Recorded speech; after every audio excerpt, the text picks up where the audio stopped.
이 시간 말씀을 받겠습니다. 이 복된 시간에 우리에게 주시는 하나님의 말씀은 시편 50편 16절에서 23절까지의 말씀입니다. 구약성경 시편 50편 16절에서 23절까지의 말씀, 감사의 제사라는 제목으로 하나님의 말씀을 받겠습니다. 시편 50편 16절에서 23절까지 말씀을 한 절씩 우리 다 같이 교독해서 읽겠습니다. 악인에게는 하나님이 이르시되 내가 어찌하여 내 율례를 전하며 내 언약을 내 입에 두느냐. 내가 교훈을 미워하고 내 말을 내 뒤로 던지며 도둑을 본즉 그와 연합하고 간음하는 자들과 동료가 되며 내 입을 악에게 내어주고 내 혀로 거짓을 꾸미며 앉아서 내 형제를 공박하며 내 어머니의 아들을 비방하는도다. 내가 이 일을 행하여도 내가 잠잠하였더니 내가 나를 너와 같은 줄로 생각하였도다. 그러나 내가 너를 책망하여 내 죄를 내 앞 낱낱이 드러내리라 하시는도다. 하나님을 잊어버린 너희여, 이제 이를 생각하라. 그렇지 아니하면 내가 너희를 찢으리니 건질 자 없으리라.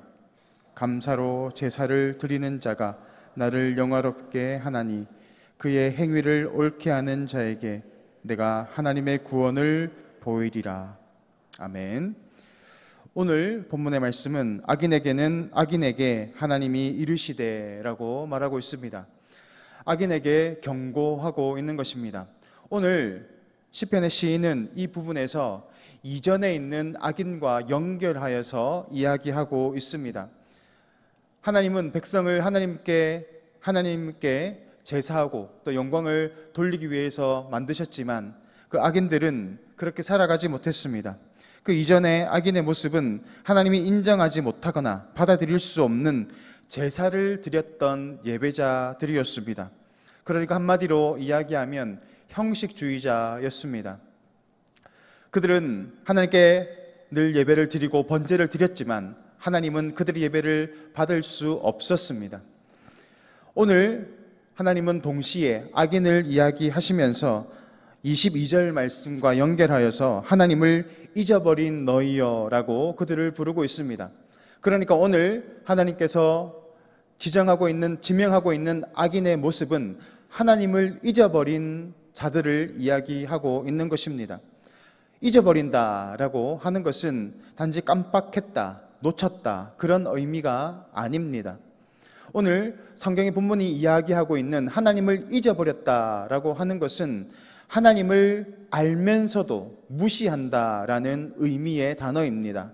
하나님의 뜻을 압니다. 하나님의 말씀을 알고 계명과 율법을 압니다. 그렇지만 그것을 알면서도 하나님을 무시해버리고 있다라고 하는 것입니다. 하나님의 그 말씀과 율법을 오늘 이들은 잘 알 뿐만 아니라 인정하고 있습니다. 그리고 그것을 가르치는 사람입니다. 그러니까 한마디로 이야기하면 지도자라는 것입니다. 말씀을 알고 또 그것을 가르치는 사람. 그런데 정작 자신은 그것을 행하지 않는, 말과 행동이 일치되지 않는 사람을 이야기하는 것입니다. 거룩한 종교성의 가면을 쓰고 종교적 열심과 행위는 가지고 있지만 정작 그렇게 살아가지 못하면서 그렇게 살아야 한다고 말하고 있는 사람들입니다. 이스라엘의 지도자입니다. 더 나아가서는 그 가정을 세우고 그 가정에 하나님의 말씀을 가르치고 양육해야 할 부모를 이야기하는 것이기도 합니다. 말씀을 아는 것으로 그치는 것이 아니라 그 말씀대로 살아갈 때 하나님은 그 삶을 기뻐하시고 그들이 예배를 받으십니다. 그러나 그렇게 살아가지 못한다면 하나님은 그들을 향해서 악인이다라고 이야기하시면서 그들이 드리는 예배를 받으시지 않습니다. 신약의 의미로 이야기하면 이런 사람들은 위선자입니다. 아는 것으로 그쳐버린 것입니다. 죄를 몰라서 짓는 죄들이 있습니다. 그들은 이해는 할 수는 있습니다. 몰라서 그렇겠지. 그래서 은혜의 어느 부분들이 있습니다. 그렇지만 이런 사람들에게는 은혜가 임할 장소가 없습니다. 그들은 이미 하나님의 말씀을 알고 있기 때문입니다. 하나님은 그들의 모든 중심을 아십니다. 그래서 그들의 죄를 드러내십니다. 정말 열받는 게 어떤 것입니까? 알면서도 행하지 않는 것입니다. 알면서도 무시하는 것입니다. 더 나아가서 무시할 수 없는 비천한 상태에 있는 사람이, 비천한 존재가 그렇게 무시를 한다면 얼마나 더 화가 납니까? 하나님을 이렇게 무시하고 있는 것입니다. 하나님은 그들을 향해서 내가 21절 말씀에 내가 이 일을 행하여도 내가 잠잠하였더니 내가 나를 너와 같은 줄로 생각하는도다 라고 분노하고 있습니다. 그것은 오랜 시간 참고 참으시다가 인내의 한계가 다다랐다라는 뜻입니다. 더 이상 두고 보지 않겠다라고 하는 것입니다. 오늘 하나님은 그들에 대해서 어떻게 징계하고 있습니까? 21절 후반부에 보면 그러나 내가 너를 책망하여 내 죄를 내 눈앞에 낱낱이 드러내리라 하시는도다 라고 이야기합니다. 그들이 지었던 수치의 그 제약된 모습들을 낱낱이 드러내 버리시겠다라고 하시는 겁니다. 다윗이 자신의 그 죄악을 행하였을 때 남들이 보지 못하는 그런 은밀한 죄를 지었을 때 하나님은 백주대낮에 그의 죄를 떠벌리시지 않습니까? 그들의 죄를 드러내시지 않습니까? 그것처럼 오늘도 이렇게 하나님을 무시하고 하나님의 뜻을 저버리는 사람들의 그 죄악들을 낱낱이 드러내 버리시겠다라고 경고하고 있습니다. 그들이 지었던 죄가 어떤 것입니까? 도둑질한 것입니다.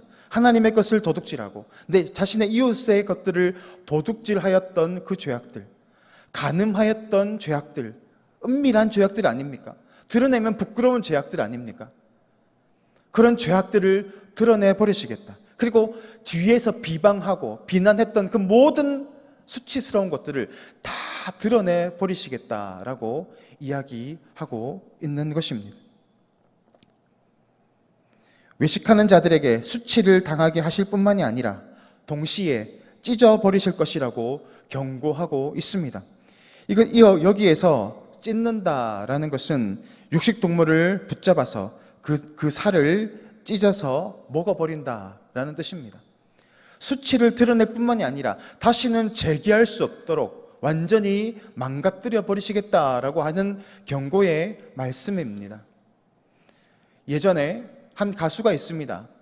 이 청년은 아주 잘생기고 춤도 잘 췄습니다. 그리고 너무너무 착해서 바른 청년이라고 불리기도 했습니다. 동시에 신앙도 참 좋았습니다. 그래서 대한민국의 많은 국민들이 이 청년을 참 사랑했습니다. 그런데 이 청년이 국방의 의무를 저버리고 온 국민을 속이게 됩니다. 그럴 때 온 국민이 이 청년을 용서하지 못하는 것을 보았습니다. 저는 더 심한 죄를 지은 사람들도 잘 복귀해서 TV에 나오곤 하는데 왜 유독 이 청년에게는 이렇게 엄중한 잣대를 대는지 참 의아했습니다. 아직까지도 용서를 하지 못하더라고요. 왜 그런가 생각을 해봤는데 너무나 바른 이미지가 있었습니다. 물론 국방의 의무라는 아주 예민한 문제가 있었긴 하지만 이 청년이 가지고 있던 그런 바른 이미지 때문에 더 심한 배신감을 느꼈던 것 같습니다. 경건의 모양과 경건의 능력이 있습니다. 이 둘은 잘 구분이 되지 않습니다. 마치 알곡과 가라지처럼 비슷해 보입니다. 그래서 사람들은 경건의 능력을 가진 사람과 모양만 가진 사람을 잘 구분하지 못합니다. 그렇지만 하나님은 그것을 정확하게 꿰뚫어 보십니다. 경건의 능력을 가지고 있는지 모양만 가지고 있는지를 정확하게 꿰뚫어 보시면서 때가 이르면 이것을 낱낱이 드러내 버리십니다. 그것이 드러나게 되면 수치를 당하게 되고 다시는 일어나지 못할 정도로 재기불능이 되기도 합니다. 그래서 오늘 성경의 본문은 우리에게 경고하고 있습니다. 너희가 하나님을 잊어버린 너희여 이제 이를 생각하라 라고 말합니다. 생각하라 라는 것은 깨달아라, 분별하라 라는 의미입니다. 하나님의 말씀의 법을 가지고 내가 지금 그렇게 잘 살아가고 있는지, 나는 위선적인 모습으로 살아가고 있지는 않은지, 하나님의 말씀을 아는 것으로 그치면서 내 삶에서는 그렇게 살아가고 있지 못하는 위선자의 모습으로 살아가고 있지는 않은지를 분별하라 라는 것입니다. 그리고 오늘 시인은 그 해답을 23절에서 우리에게 알려주고 있습니다. 23절 말씀입니다. 감사로 제사를 드리는 자가 나를 영화롭게 하나니 그의 행위를 옳게 하는 자에게 내가 하나님의 구원을 보이리라. 아멘. 어떻게 우리가 위선적인 신앙에서 벗어날 수 있습니까? 바로 감사의 제사를 드려야 한다라는 것입니다. 감사의 제사를 드리는 것이 오늘 우리가 위선적인 신앙을 벗어나는 방법입니다. 우리가 이 말씀을 들으면 정확하게 이해하기가 힘듭니다. 왜냐하면 감사의 제사를 드린다라는 것은 결과물이기 때문입니다. 생략되어 있는 부분이 있기 때문에 그렇습니다. 감사의 제사를 드린다라는 것은 어떤 것입니까? 우리가 하나님의 율법을 알고 그 율법대로 순종하고 그 율법대로 말씀대로 지켜 나아가는 것입니다. 말씀대로 살아가면 우리의 삶이 어떻게 되겠습니까? 만사 형통합니다. 하는 것마다 잘 될 수밖에 없습니다. 왜냐하면 이 말씀은 약속이 있는 말씀이기 때문입니다. 이 말씀대로 살아가면 복을 받게 되고 만사가 형통하게 됩니다. 잘 풀립니다. 기쁨 가운데 살아가게 됩니다. 그런 열매를 먹게 되는 것입니다. 그러면 우리 마음 가운데 흘러나오는 것이 어떤 것이겠습니까? 감사입니다. 그래서 오늘 시인은 감사의 제물을 하나님께 올려드리라라는 것입니다. 내가 율법적인 행위, 열심만으로 살아가는 것이 아니라 정말로 그렇게 순종하며 나아갈 때 누리게 되는 기쁨과 그 열매를 가지고 하나님께 감사의 제물을 올려드리라는 겁니다. 우리 자녀들에게 우리가 열심히 공부해라, 정직하게 살아라, 또 좋은 관계를 맺으면서 살아라 라고 가르칩니다. 그리고 그렇게 자녀들이 그렇게 살아가서 잘 되게 되면 그 자녀들이 와서 이야기합니다. 내가 아버님 말씀처럼, 어머님 말씀처럼 그렇게 공부를 열심히 하고 또 그렇게 도와주셔서 내가 지금처럼 이렇게 훌륭하게 잘 자랄 수 있었습니다. 이것이 모두 아버님, 어머님 덕분입니다 라고 와서 인사한다면 그것만큼 기쁜 게 어디 있겠습니까? 하나님이 우리에게 받으시길 원하시는 그 제사 역시 그런 것입니다. 내가 하나님의 말씀대로 살았더니, 하나님의 그 명령대로 살았더니 이런 복을 받았습니다. 이런 축복을 받았습니다. 하나님 감사합니다 하고 감사의 제물을 올려드리는 것, 그것이 바로 감사의 제사입니다.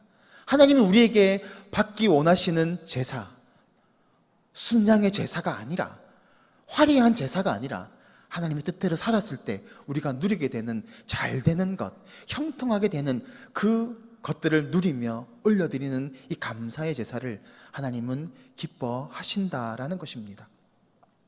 우리가 말씀대로 살아갈 때, 또는 말씀대로 살아가지 못하고 거역하며 살아갈 때 그 결과물은 달라집니다.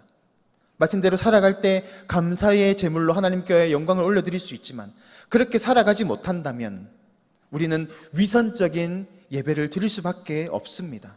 그리고 하나님은 그런 자를 가리켜서 위선자, 또 경건의 모양만 가진 자, 악인이다라고 책망하시는 것입니다. 오늘도 이 말씀을 기억하시면서 우리의 모습을 돌아보기를 원합니다. 나는 하나님의 말씀대로 살아가고 있는가? 순종하고 나아가고 있는가? 그래서 내가 정말 그 감사를 하나님께 올려드리고 있는가? 우리를 돌아보시는 복된 하루 되시기를 주님의 이름으로 축복합니다. 이 시간 다 같이 기도하겠습니다. 사랑과 내가 풍성하신 하나님 아버지, 오늘도 이 말씀을 통하여서 우리의 모습을 다시 한번 되돌아보기를 원합니다. 우리가 하나님을 사랑한다고 하면서, 하나님의 말씀을 안다고 하면서 여전히 그 말씀대로 살아가지 못하고 죄악의 구습을 쫓아 살아갔던 우리의 모습, 위선적인 모습들이 우리 가운데 있었는지를 다시 한번 돌아봅니다. 주님 용서하여 주시고 다시 한번 하나님의 은혜 가운데 나아가게 하여 주시고 하나님의 말씀에 성정하며 순종하며 나아갈 수 있는 은혜와 축복을 허락하여 주셔서 참으로 감사의 제물로 하나님께 영광을 올려드리는 복된 인생으로 살아갈 수 있도록 주님 역사하여 주옵소서. 예수 그리스도 이름으로 기도드립니다. 아멘.